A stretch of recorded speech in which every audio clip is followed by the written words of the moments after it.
Good morning, good afternoon, and good evening, wherever you are in the world. It's an overcast, kind of sunless day today uh, here in Southern California. I just want to give you a short presentation today. There were no real items of interest that just jumped out at me. Nothing that I really want to share with you of importance. They may be important to someone or somebody or something, but they didn't particularly seem that important to me to share and take up your personal time. I hope you got a lot out of the bear presentation yesterday. Bear safety, as you know, is some of them could save your life. It's very, very important. Yesterday, I failed to give you the weather report, and I want to do that now. In Cape Town, South Africa, it's a balmy, chilly 54 degrees. So if you're in South Africa, you might want to bring an extra layer of clothing, perhaps a coat, maybe a sweater, a long sleeve shirt with a windbreaker type clothing. It is chilly. This is winter in South Africa. Dubai is 88 degrees. Beijing is 68 degrees. Fall is here or coming. Rome is 70 degrees. It can get very hot in the summer in Europe. You do not want to be touring Rome in the middle of the summer with everybody else and their mother and 99-degree temperatures. Cairo is 72, very comfortable in Egypt, Cairo, Egypt. New Delhi, 81, and foggy or overcast. They don't really have, we've got a lot of problems with air quality in New Delhi. Subic Bay, Philippines, 86 degrees. Fort Myers, Florida, hello to Bobby Ann, my sister Bobby Ann and her husband Paul Maniscalco. Fort Myers, Florida, that's on the west coast of, I think it's the Orange State, or the Sunshine State, I believe, is Florida. What they call on their license plate. In America, each license plate with some of the states, they have the New York, for example, is the Empire State.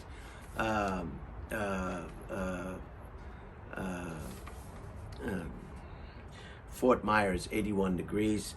Alexandria, Virginia, hi to my sister Mary Ann, a health professional for many, many years, enjoying her time off now, relaxing in close to the nation's capital, Alexandria, Virginia, right on the Potomac. So our shout out to my sister Mary Ann. I look forward to visiting her as well. I've been there once to see her residence, and I'm anxious to go back. We eat Chinese food together, and it is just outstanding. God bless the Chinese. I mean, everybody just loves Chinese food. You can have it cold. You can have it reheated. You can have it in the morning for breakfast. You can have it when you come home late at night. You can have it for lunch. You can have it for dinner. The egg rolls, the hot mustard, you name it. The noodles, the dishes, the Hong Kong, the rice, the soy sauce, the pork, lightly, I mean, it goes on and on. I don't know. The egg rolls, my God, the egg rolls. God bless the Chinese and the food that they gave us or giving us on a regular basis. If you don't like Chinese food, I don't know what to say. And right here in Redondo Beach, California, it's 64 degrees. I want to go over something before I show a little quick presentation of the garden area. I haven't showed you a presentation of the garden area in quite some time. I want to do that quickly. I don't want to make this presentation any longer than it has to be. What I want to show you today is the hard hat. This is the hard hat that you see from inside your motor vehicle while you're driving. You might see after a big storm or a hurricane, which are very common back east, down south, in the Midwest. You'll see a lot of the workers wearing this on the top of their head, and I thought it would be a good idea today to actually get an up close and personal view of this very, very important piece of equipment. You've seen it in movies, you've seen it in real life, you've seen it from the side of the road, you've seen it from your own private residences, you've seen them up on poles, you've seen them doing this, you've seen oil workers, any heavy machinery, heavy equipment, big jobs. You might see one of the employees of the given establishment wearing one. Railroad workers, building steel workers, and this is called the hard hat. And one of the things that required in most construction sites in America is a hard hat. And this one was given to me by Domingo. This is a Union Pacific. Safety begins with you. Safety begins with you. The hospitals throughout the country are full of people in emergency rooms that, for whatever reason, failed to keep safe, whether it was their fault or not, and the results are not pretty. Fiber optic cable. Call before you dig. Very important. Call before you dig. A lot of construction companies, if they don't have experienced personnel, will dig without calling first to find out if they are disturbing or molesting any underground infrastructure, and that can be quite dangerous in itself. So fiber optic cable, Union Pacific, call before you dig. And it has some reflective for night operations, some reflective adhesive, so this hard hat wearer can be identified and more easily seen in the dark. Turning it over, the portion with the wheel is what tightens the hard hat. You can adjust each hard hat, much like a baseball cap that you can adjust, one size fits all. You can adjust this, you hear that? And you can make this top portion where your head goes as small or as wide as you can. So that's a very nice feature. It has a little netting in the center, and this piece here, this is a very nice hard hat. This comes with a little cushion with some fabric on it, and that rests right here on your forehead. So this can be a very, very comfortable tool. You can adjust it to your head size individually. Most workers have their own hard hats.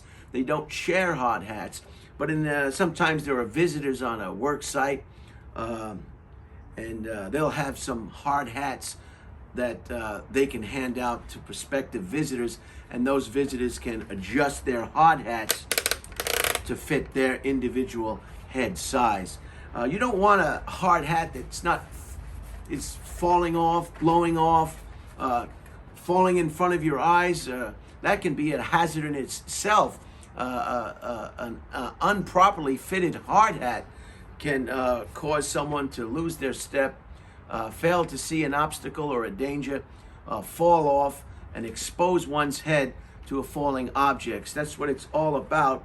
A lot of it has to do with falling objects. A lot of times in a construction site, there are men and women working above you that could drop a tool or drop a rivet or drop a cable or drop any number of items. They could even have personal items that are not tools that drop out of their pocket. And if you don't have a hard hat on, as you know, gravity will take over, and those objects striking the top of your head, quite frankly, can be deadly. Let me just read you what's inside on the label so you'll get a better idea about this whole hard hat. It says, warning. Before use, read all warning and instructions. This hard hat is designed to provide limited head protection by reducing the force of small falling objects striking or penetrating the top of the shell. And when they say shell, they're talking about this. This is the top of the shell.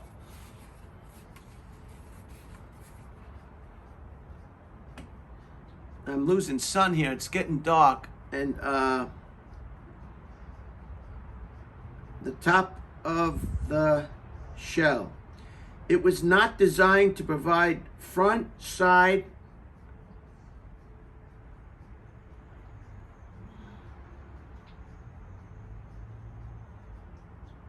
this is very small print. I really should have my magnifying glass.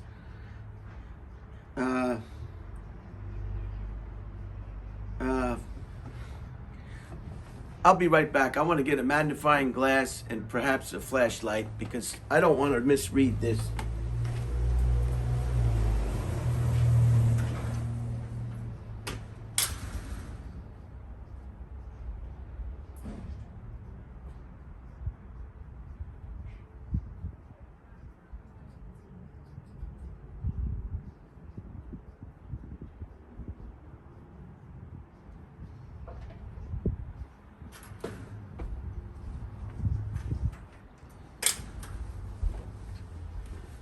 I can't tell you how important it is to read these. Okay, I can see it much better now. I've brought a little flashlight. Okay. It was not designed to provide front, side. See this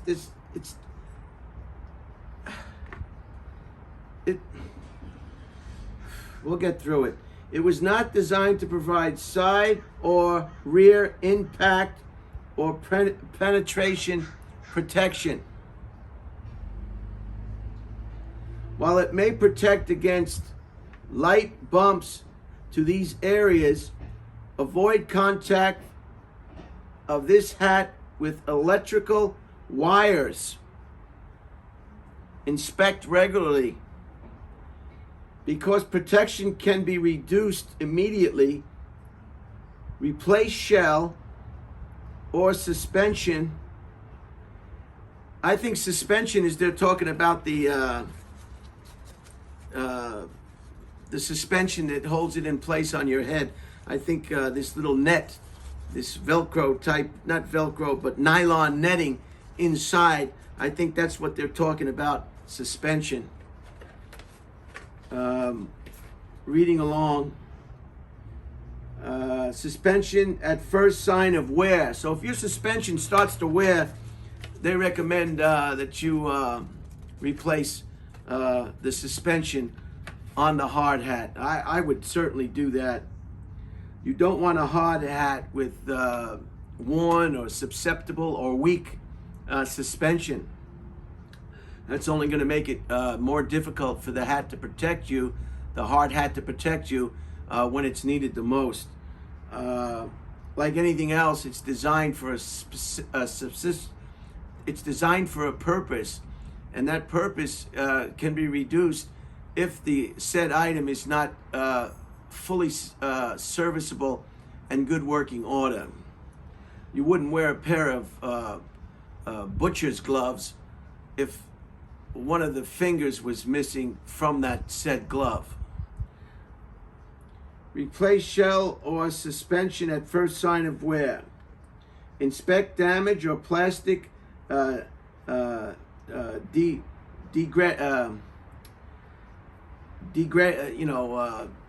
it looks like it's no longer serviceable. Man, I can't even read a warning label today. Do not apply adhesive or other chemicals unless provided by Bullard. So I guess Bullard is the manufacturer of this particular hard hat. Clean with mild detergent or water. Use only proper billet suspension. So you don't want to get aftermarket suspension. You want to use the suspension or these nylon suspension in this from the manufacturer who manufactured the hard hat from the factory.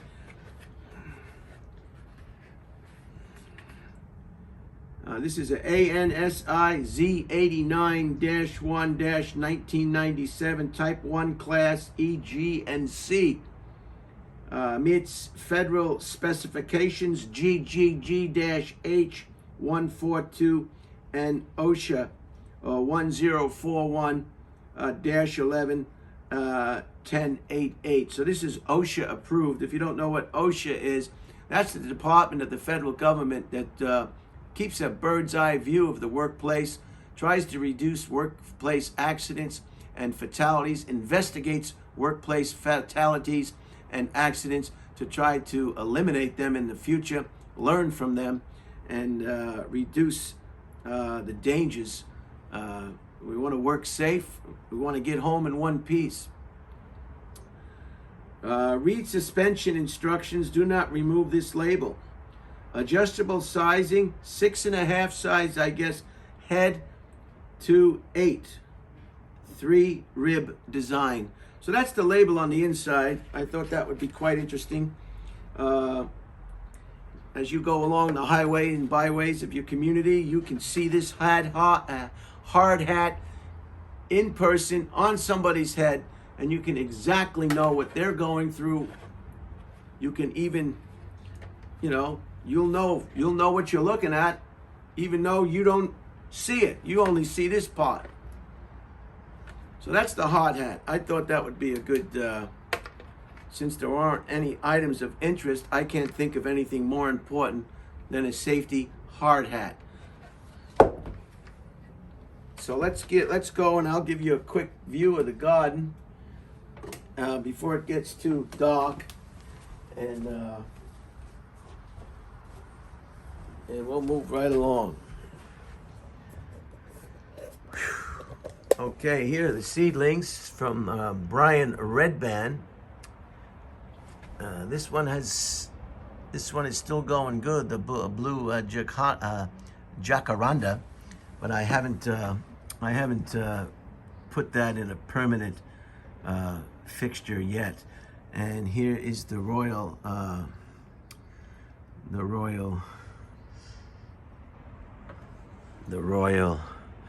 Panashina, doing just fine, hanging in there. And of course we have the Rocky Mountain pines in the back. There's the Rocky Mountain pines. They look like they're doing good. Somebody's sending me a message. I can see it. I don't think it'll appear on the video. There's the Rocky Mountain pine. Here's some more succulents. Oh, look at these close-up images. How do you like that? Now, while I'm doing this, I want to tell you about something that I discovered. One of my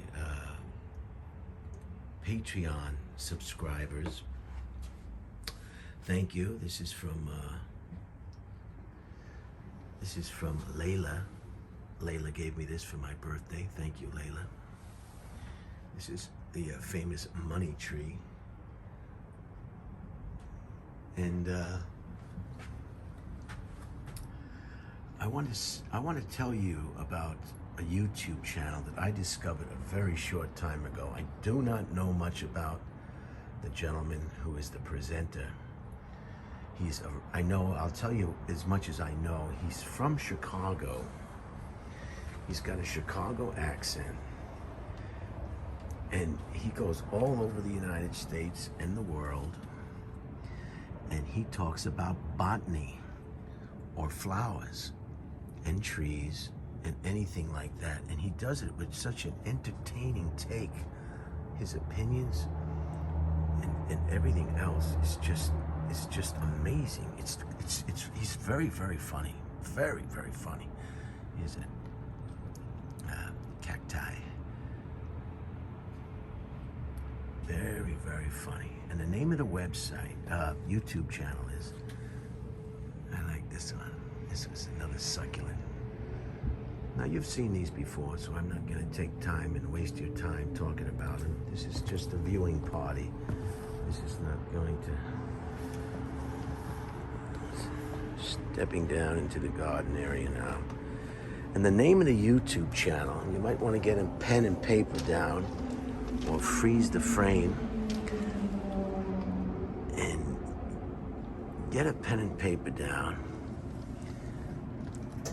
And the name of the YouTube channel, he's got 241,000 subscribers. So just that number alone, this guy is just unbelievable. And what I mean by unbelievable, between his accents, his colorful language, and his pronunciation of all the different species of plants, it's just nothing short of amazing. But underneath, when he talks about when he pronounces the words, he also, in the nomenclature, he puts what the words are. I wanted to get a little color in the garden, so I picked up those at a farmer's market on Friday. Color is good. Life is too short not to have some color.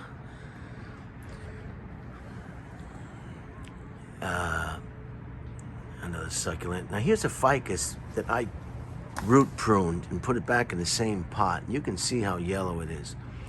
Now if it comes back, it comes back. If it doesn't come back, well, at least we tried. But I think it'll come back. But right now it's see the way the leaves will just fall right off. Yeah, the leaves will just fall right off. And new leaves will come. But that was root pruned. So, and the way he pronounces these large, because you know these scientific names here, the cutting's doing pretty good. Look at the big roots on that suckers. And these are all cuttings. These are cuttings. These are all cuttings that took. These are cuttings from this one over here. This is the original one I got in Florida on the 10 freeway, coming from Fort Walton Beach, Florida. And I think I was with my brother Jay. Yes, I was with my brother Jay. We took the Amtrak from Penn Station in New York City to Jacksonville, Florida.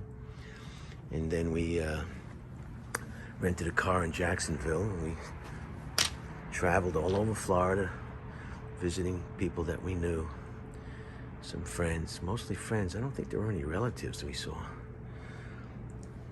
And he pronounces all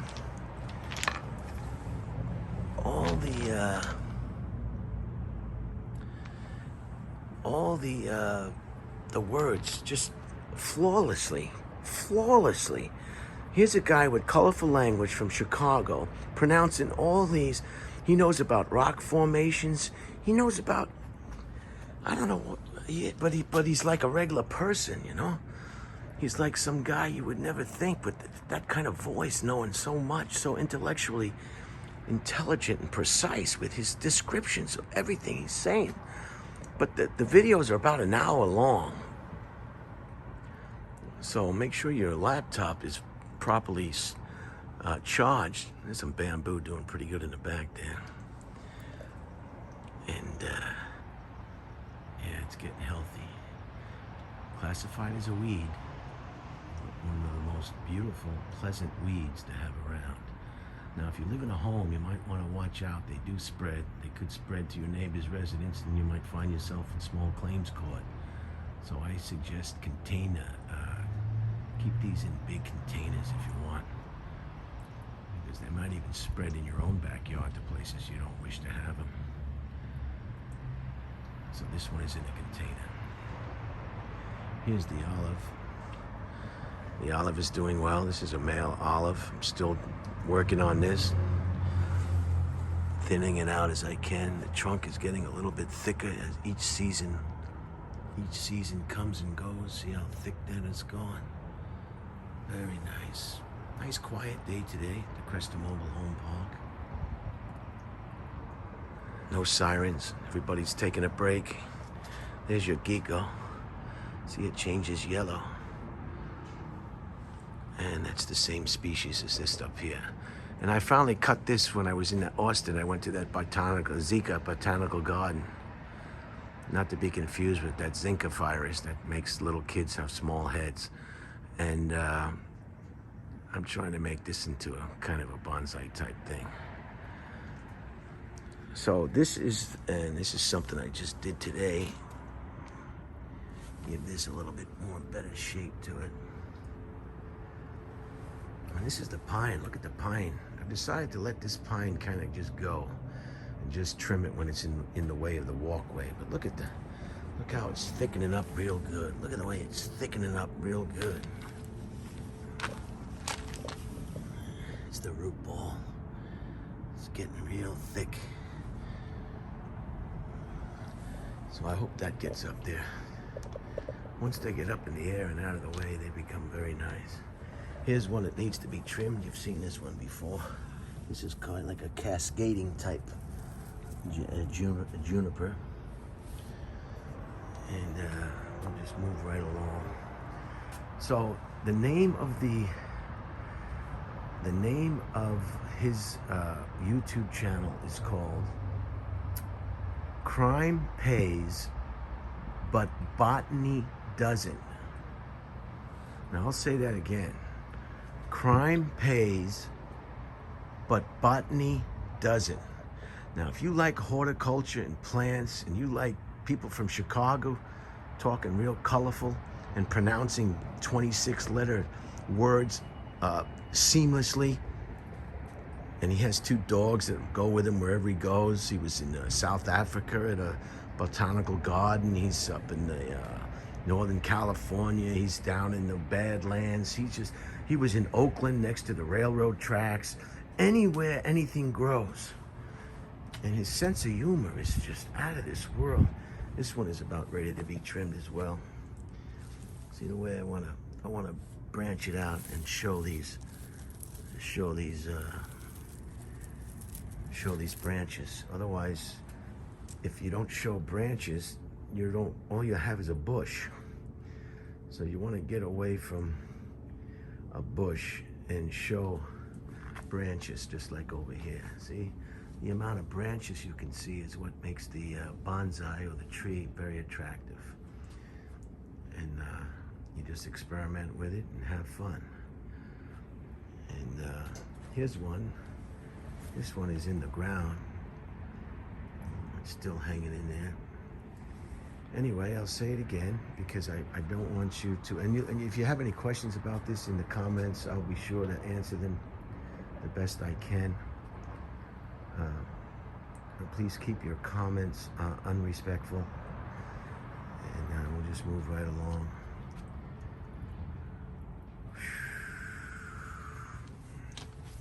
Here you go.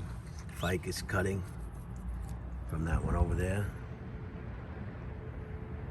From that one over there, the ficus on the bench, the large one on the right. And these are cuttings that took and are doing very well. Here's one back here that's even greener. That's a cutting. And we got a couple of cactuses here. And I'll just go along. This one is finally showing really promise. Look at that nice one. That's what do you call that? Some more bamboo.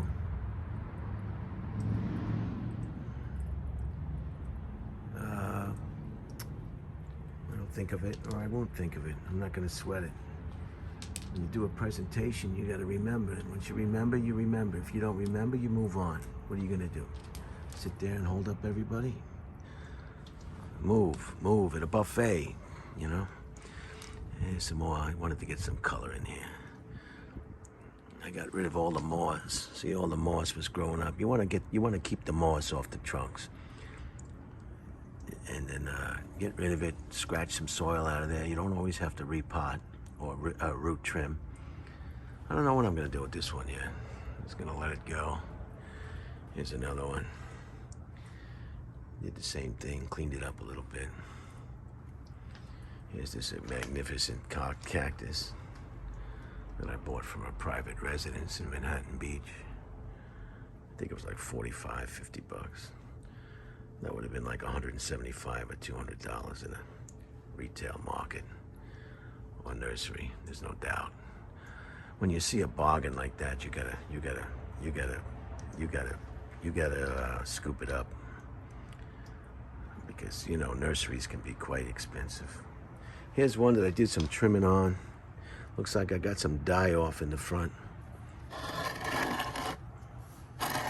This part is still going strong. You can decide what side you want, but in the forest, in nature, you can see die off. It's natural.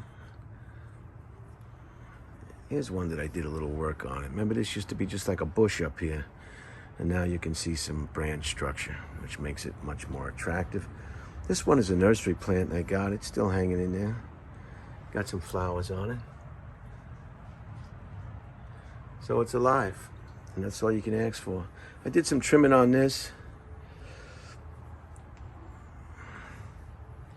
This is your boxwood. This is your boxwood. Another succulent. And what I dug up in Manhattan Beach. Not sure what I'm gonna do with that one as well. Over on the bench over here. Another succulent type bonsai. This one can probably get put in a bonsai pot as well. That's doing pretty well. That's a Bulgaria. It's not got flowers on. This is your Christmas cactus. I don't know why it's this color red. Maybe it's getting too much water. I don't know. Here's some, whatever this is. I'm not even gonna try to guess. I'm just a novice. They call this lamb's ear. I have 2 of these now from my deceased friend Floyd. He gave me a cutting, and it's getting real dark here. Up here, and then we've got some more over here, some transplants. So you do what you can.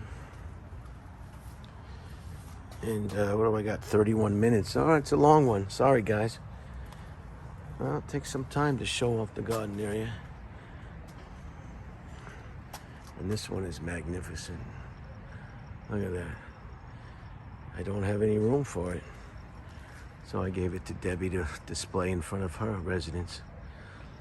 And of course the front. Got the, and these are doing very well. Watch out for these points. They'll poke your eye out. They'll poke your eye out and everybody in your family's eye out. Be careful when you're pulling weeds. Watch out. That'll take an eye out.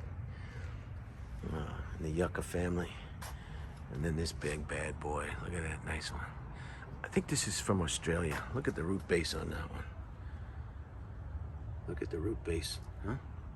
Excuse me. It's not a COVID cough. It's not a COVID cough. All right, I'm gonna finish it up. Got a little bit more to show you and wrap this presentation up. What do we got over here? This has got to be trimmed. It's getting too dark now over here. Let's move it along.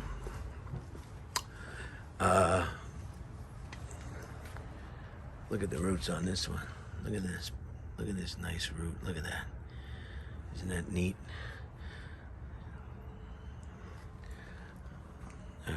Okay.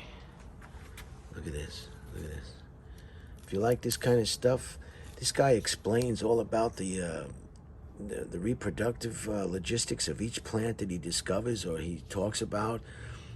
I mean, it just goes into great detail. It's just amazing. It gives you a whole new perspective. You know, people just say flowers, and you know, the point of it is that senior citizens or old ladies, they made botany boring. They made botany stale. They made botany uninteresting. You know, they hijacked it. And this gentleman from Chicago, between his colorful language, his pronunciation of great long words, and his sense of humor, it's I don't know what to tell you. I mean, you like it or you don't like it. These are the cuttings. They're doing very well here. See these cuttings over here? These are all cuttings. Here's the other lamb's ear I was telling you about.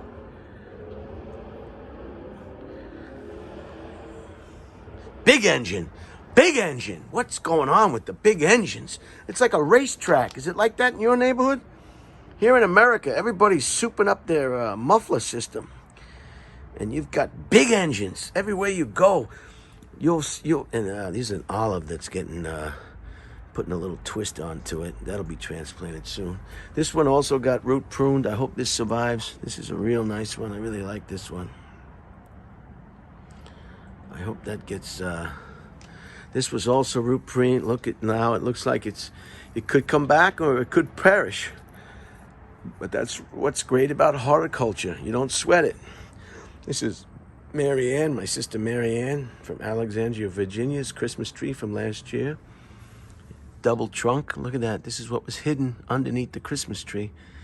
And I made a bonsai out of it. And you can do the same thing. And the last one I want to show you is this. This is the transplant. Remember the 2 cactuses in the pots? Well, I decided to take this one out. Remember that one? That was in there. And put these 2 cactuses in. And I cut the top the other day, just a few days ago. And look at the way it closed up already. This was a flat cut, just like this, flat, right across with a knife. I cut it because it was too high. And look at the way it just closed up already. It just closed up already. Look at that. So hopefully these will survive. I've got some nice heavy stones to weigh down the roots. I'm not a big fan of wiring things to pots. You can use stones to hold down your trees or your plants until the roots take hold. I'm not a big fan of wiring it all, pretty much. You got to put it on, then you got to take it off. If you don't take it off in time, you're going to leave wire marks on your trees. And plus, I just so there they are. Those are the 2 different types of cactus in one pot. That should be fun to see how high they get, or just to see that they take. So that's it. I hope you enjoyed this presentation. I'll say it again just so everybody remembers. The name of this gentleman's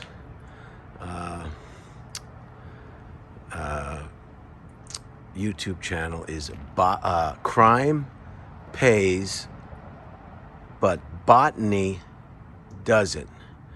Now, if you want me to tell explain more about this gentleman's YouTube channel, you can question me in the comments. Have a great day. I hope everybody had a wonderful Monday. It's Tuesday some places in the world. I hope you're having a good Tuesday. Have a good Tuesday tomorrow. Enjoy yourself. And I think the summer heat is reducing. So we should have a nice, beautiful, cool, hopefully comfortable fall.